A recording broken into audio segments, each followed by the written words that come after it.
The other thing is, as I came down here to check the water level here, I had a crop dusting plane just buzz right over me. It's kind of interesting. Anyway, gonna go check some other spots and see what the water looks like.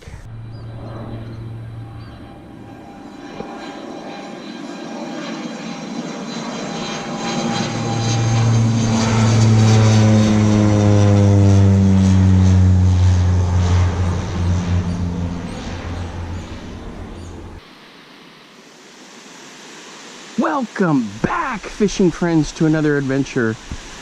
All right, guys, this is where I grew up fishing as a kid. This and a place over by the family farm. The water is really low, as you can see. Normally where we are here, it'd be chest deep water. And it's just this summer, you know, how it's been going. But anyway, so I'm going to be throwing some Nightcrawlers out, doing some good old-fashioned Nightcrawler fishing, but I'm going to throw some lures. I'm going to throw the Thunderbug, maybe a couple spoons, some stuff that I used to throw when I was younger, just to kind of reminisce a little bit and to live those glory days. But anyway, let me get rigged up and we'll get fishing. The first thing I'm going to start with is a Thunderbug by Meps. I really enjoy throwing that, and we'll see what we get, and then we'll move on from there. But let me get rigged up and we'll get started. It's a nice morning this morning, high 70s, low 80s, and you know, the spillway's looking great. They still have the boards. They added some boards up at the top for a lip to help strain out a lot of that Eurasian milfoil with some duckweed. And hopefully we'll get some more rain here. A couple days ago, the water was all the way up in here. They had some big rains, 3-inch rain, and then another 2-inch rain. But we're due for some more. Hey, if you're new to the channel, thanks for stopping by. I appreciate it. And hope you guys are catching fish out there and everything's going well. And let's get this thing started. Hopefully we'll get some good ones. All right, guys, so here's my little Thunderbug. Scuffed up a little bit, but I love it. It's got decent weight. Perfect for casting, and for beginners too. If you've never really done any casting with lures, give them a shot. For kids, it's a good way to get them started. I just let it sink a little bit, and then I just retrieve it, not too fast. The other thing is with this is that you can get it in different depths of the water column. You can get it down deep, you can do it shallow, so it's pretty cool. So the kind of fish that are in here are smallmouth, largemouth, carp, catfish, northern pike, crappie. Not so much walleye, but they do get in here. They do get in here.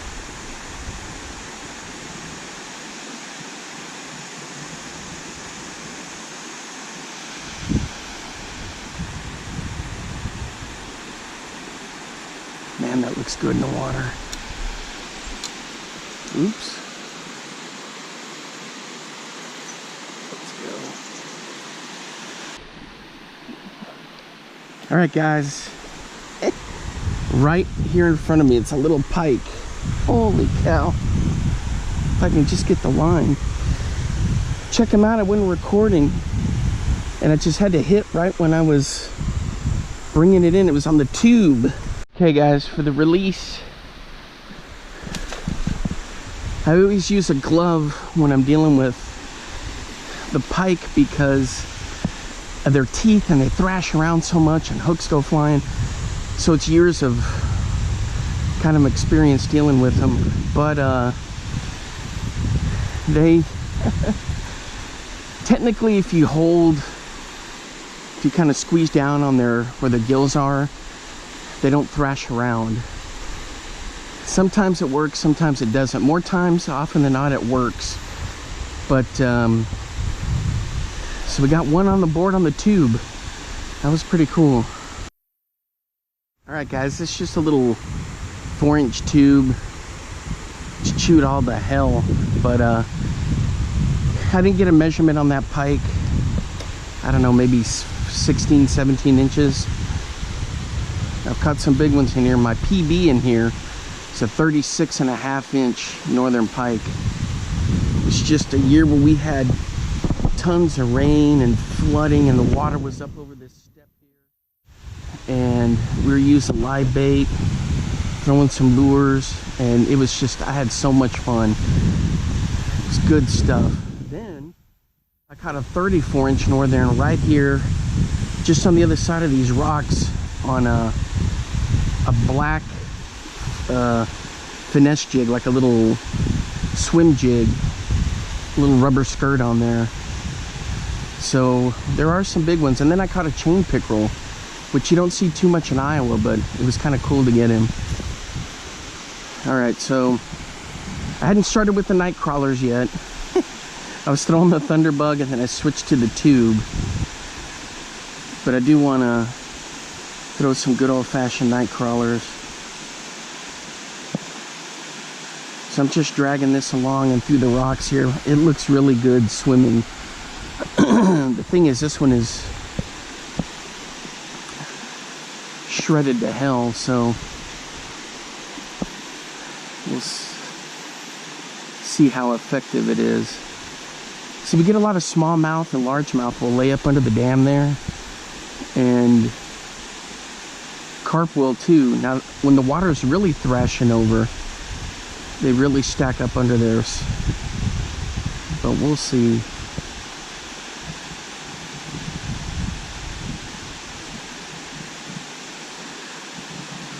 The good thing about this, guys, is I'm telling you, these tubes catch everything.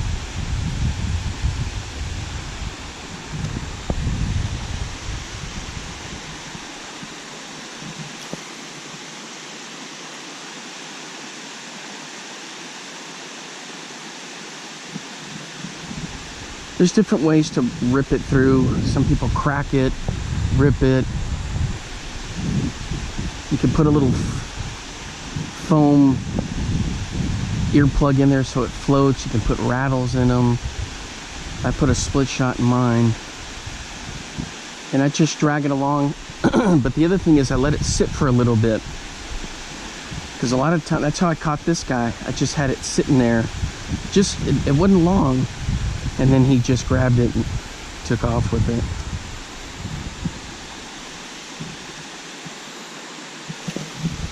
So if you've never tried tube fishing, go for it.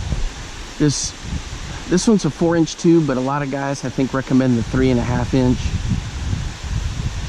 But you can go with the 4-inch, and you can always downsize.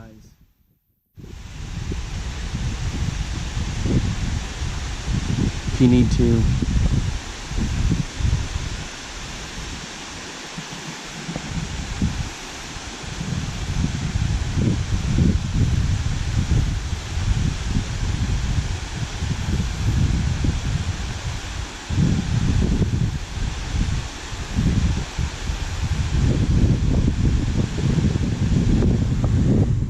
Take a look at this over here, guys, where these trees have leaned down.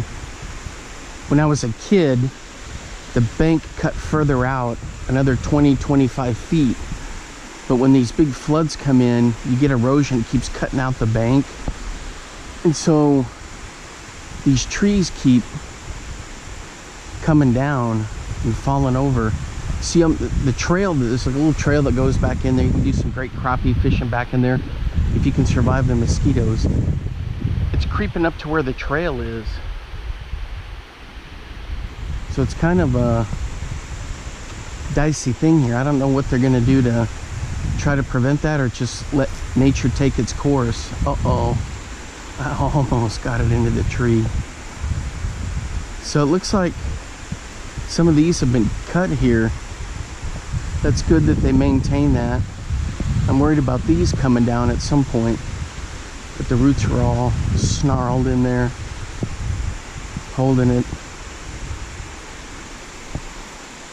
I got some pictures from when we were kids, and you can see how far the bank comes out.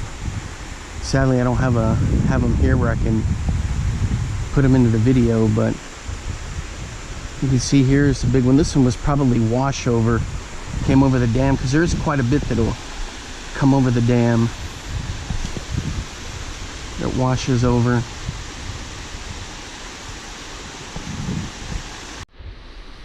Hey guys, the last time I fished here, I was using some minnows for crappie, and right out there is where I had that weird anomaly. And to this day, I don't know what it was. I know it wasn't a turtle. At the time I was thinking maybe it was a turtle, but it came up like this and then did like a bobbing. It was really weird. Somebody said maybe a muskie might do that. There's not really any muskie in here, but it's possible that they can get in. But I don't know. For clickbait stuff I put on there, was it, you know, Loch Ness Monster, River Beast, Alien? Because, you know, I was speechless, and I didn't know what it was, and a bunch of my friends and family had no clue what it was. It was strange stuff. I'll link it at the end, where you can watch that. I think it's at the 10-minute something mark, 10:40, 10:50 mark. But it was weird. It was just right out there. It broke the surface and it just went and then down. I know it wasn't a northern pike for sure. It was, I can't explain it.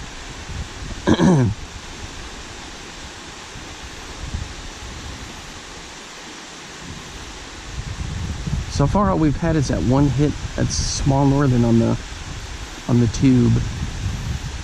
I know there's tons of bass in here, small and largemouth, and none of them have hit this thing.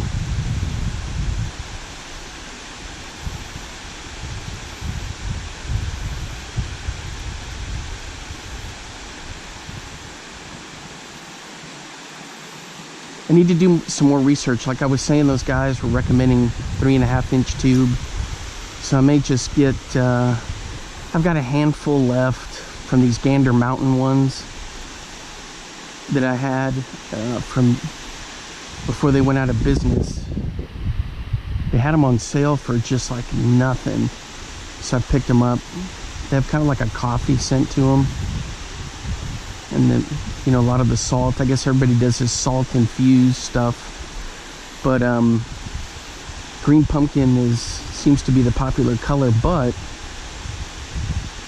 there's also that kind of off-white that I use in the kalins that looks really good in the water, and also black and kind of a cola color, like a cinnamon. So when I get back to Texas and I'm looking for things to buy to get ready for next year, I'll get those, and then I'll do like an unboxing video kind of thing. So I'm trying to figure out, look at different companies. I know Venom Lures has got some good ones, and a few other guys.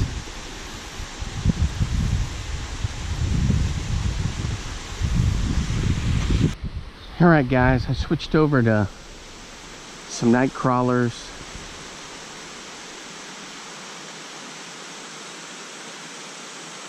Just doing some old school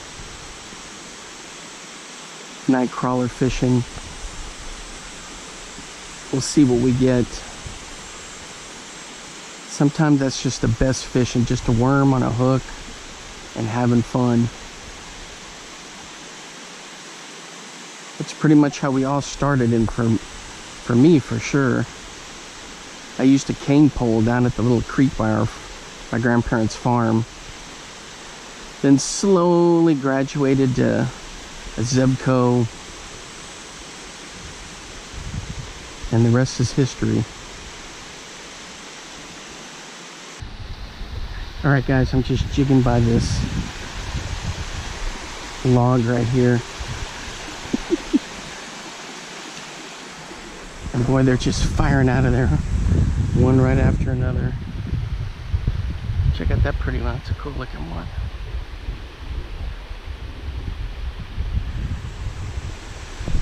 Oops.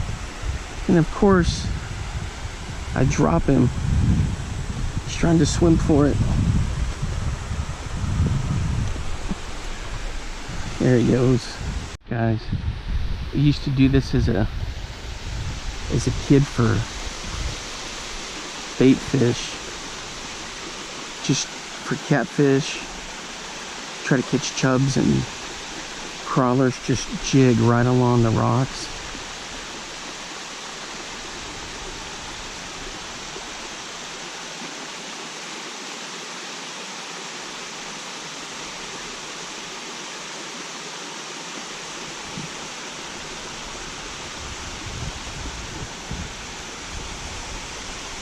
There we go. Oh, he didn't get it.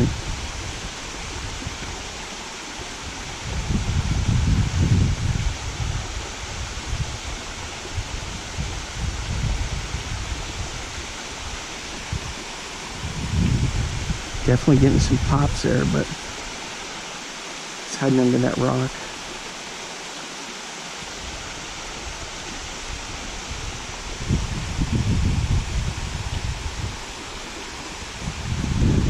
Big enough to get it.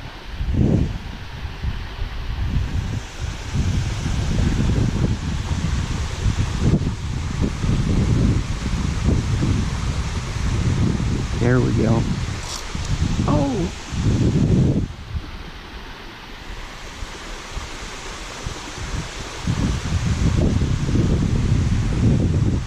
There's a good one in there. He keeps trying to pull it under the rock, under the branches, like a tree branch here. There we go. I got you. Check it out, guys. That's a little warmouth.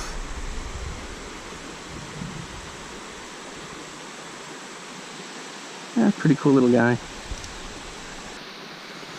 I just have a little trout magnet. Look at that. I know it's simplistic fishing, guys, but it is so much fun. Oh, look at that little one. Come on, you can do it. I gotta save him without getting into the stuck in here. It's another little warmouth. Alright guys, I got him back in the water. Man, this is fun, just jigging down in these crevices. Some of them are too small to hit it, but they get it and then they want to swim under a rock so they can eat in peace.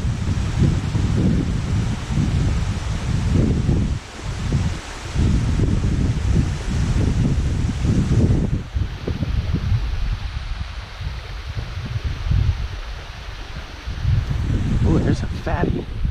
Boy, he was hiding under the rock.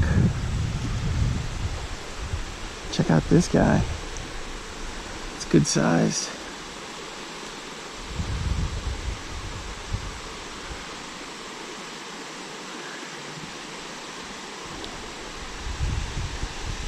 That's a good size.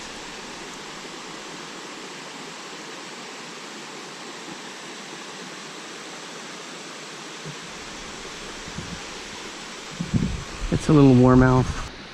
Boy, he shot out from under that rock right there, didn't he?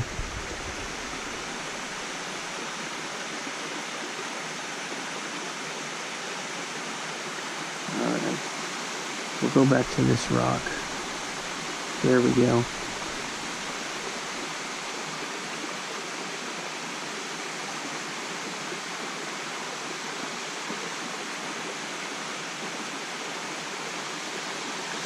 Over by the tree branch again. There we go. Oh, check out this one, guys. This is a little smallmouth, I think.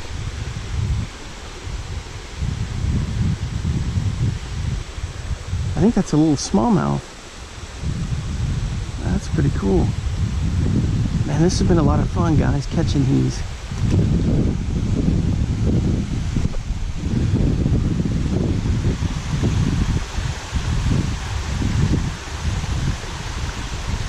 Oh.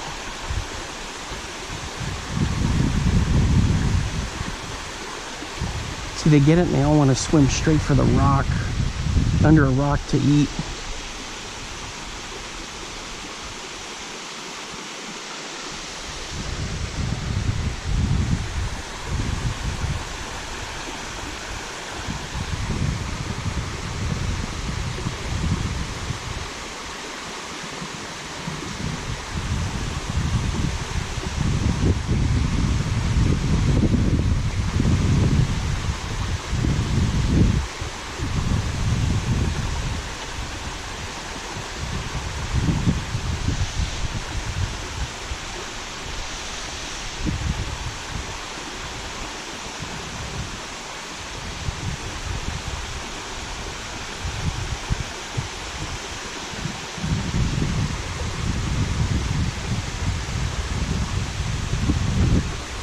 Too little, some of those ones, or either that the bait is too big.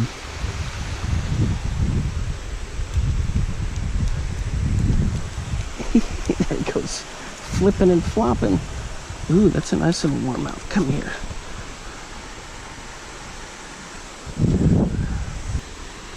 He's not bad. That's a nice little one right there. Jigging around the rocks has been the best thing, guys. I know that sounds crazy, but nothing is biting out there.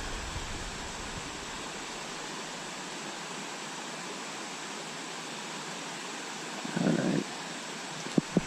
Ah, boy, these slippery little guys. Come on, get in there. I've had like 3 or 4 of them flipping and flopping down here. There we go.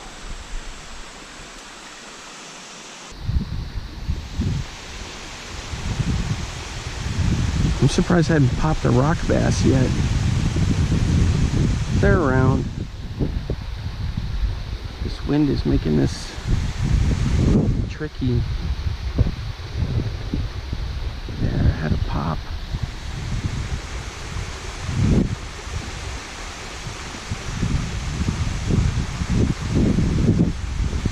Swimming, the wind's blowing the bobber around, which is been blowing the bait around.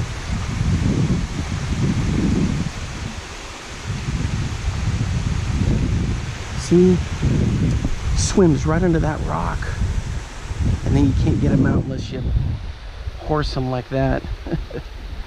All right, let's get back to real fishing. Enough of this picking and poking. I gotta tell you guys, it's been brutal, even fishing with night crawlers, unless I'm popping along the rocks here. I mean, I've been out here, over here, and I do see a lot of tadpoles, like big tadpoles from those bullfrogs, and that may be what they're gorging on. There's one right down there clinging to the edge of the rock. There's a whole bunch of them here. Let me see if I can, there, he went away. Poke that one. There's one floating out there. So they're pretty much everywhere. Alright guys, we're hooked up on something under the dam there.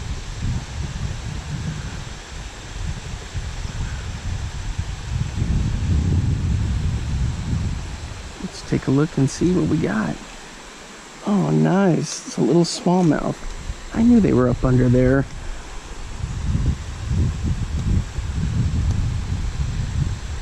Just none of the big ones. As soon as it hit the water, it was on it. Yep, that's a smallmouth. It's a nice one. Boy, it's got to be careful in here because that'd be good pike bait too.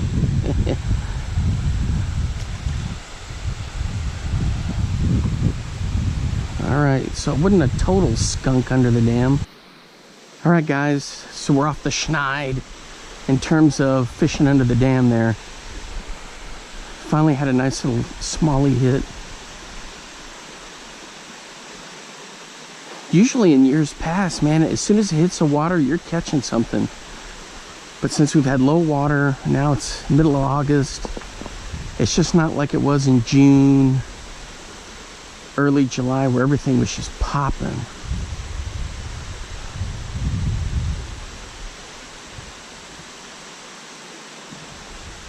That was a nice little bass there. Oh, we've got some big ones in here too on Nightcrawlers. My brother and cousin are notorious for catching Titanic carp in here off the bottom, right under the dam there. I'm not quite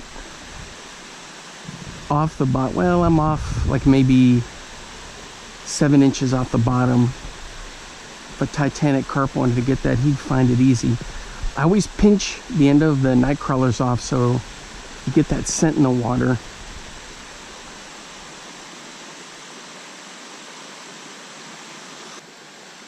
There we go, something's poking on it. Did I lose him? Nope, there he is. There we go.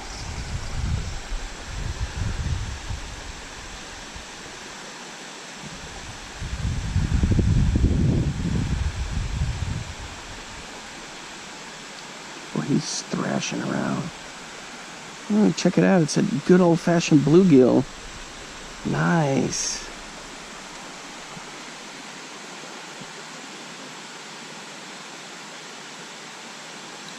All right, guys, let's get him back in the water. Hey, that's not bad. Finally, stuff's starting to cook up there underneath the dam. All right, guys, so this may sound kind of odd, but on those trout magnets, and even just on any hook, if I catch more than a couple on them, I get this out, this little tool, and I sharpen the hooks. You can find them on Amazon. But I just, you know, run it through, get the hook sharpened up, and that way they're good to go. That's something that's overlooked quite a bit and can cost you some fish sometimes. But once you've had a few bites on there, or even after you had a big strike on there, just go ahead and sharpen the hooks. Doesn't take very long. I think I got one, guys. I think I got one. Check it out, it's a little bluegill. I was watching a snake. He's trying to get up the dam to eat. He's got a little crawfish he caught. All right, there he goes, guys. I dropped him, but he's back out there. There we go, finally. Let's see if it's a smallmouth or a crappie. Yeah, it's a decent bluegill.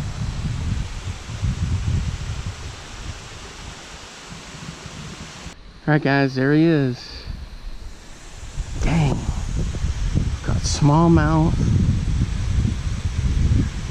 kind of small but no crappie, ton of bluegill. Man, I'm gonna try a couple more times and I'm gonna switch back to fishing for pike.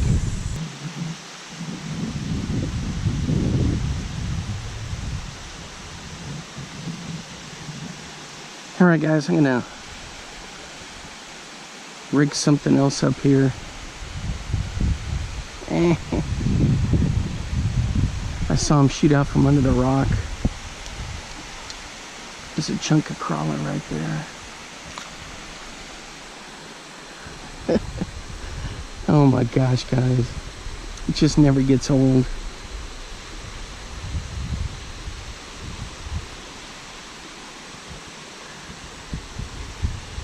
I think these are technically green sunfish. I call them warmouths.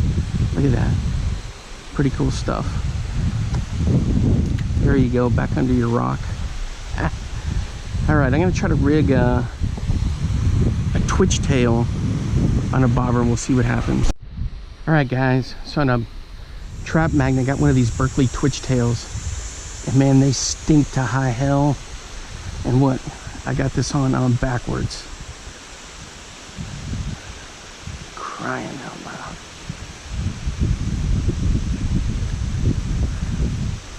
That's what happens when you're texting and tinkering with stuff. All right. So if you never used them, they're pretty cool. They've got that scent on them, and they do look like a minnow. So I'm going to put this on the bobber. We're going to test out, see how it goes.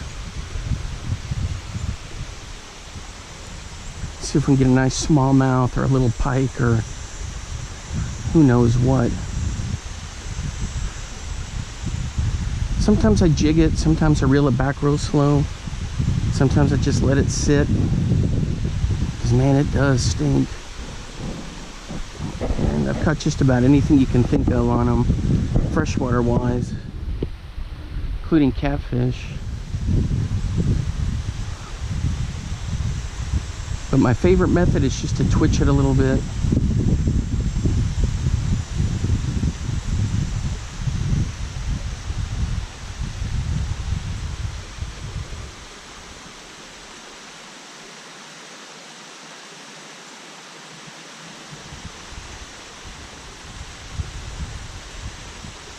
It's an absolute perfect day.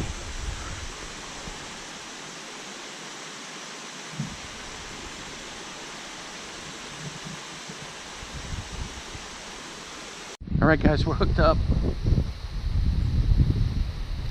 Oh, he came off.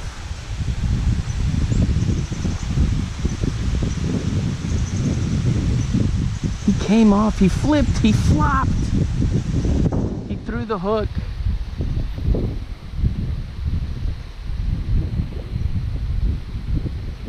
Dang.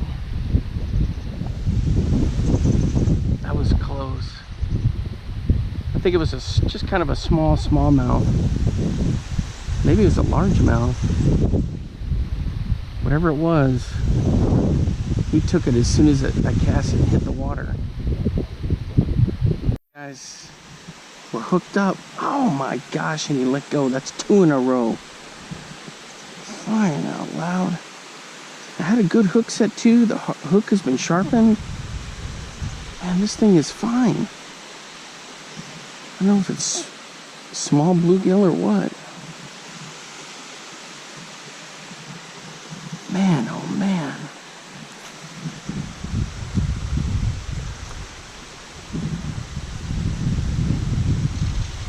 Just right under the dam there. Boy, they're liking that. So I've caught 2, but I didn't get them all the way in.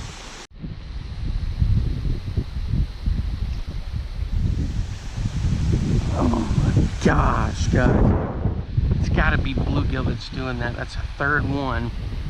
It has made a run for it. When I set the hook, nothing. They just can't get it in their mouth, I don't think. You know, they just pop it and they start running to keep their buddies from getting it.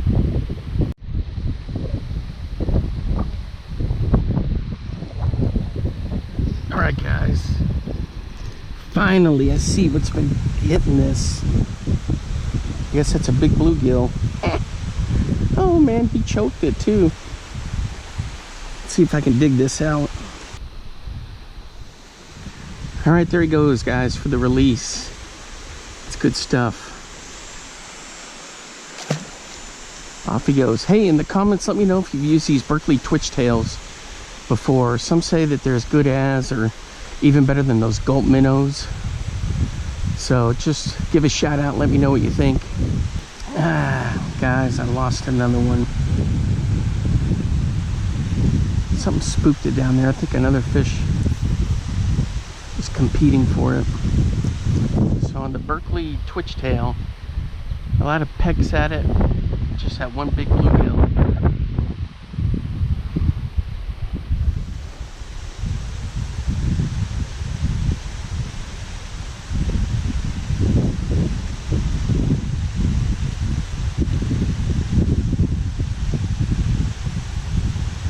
All right, guys, I think that's gonna wrap it up from here. Special place here, fishing. Good stuff. All right, guys, until next time, I'll see you then. Hope you're catching stuff.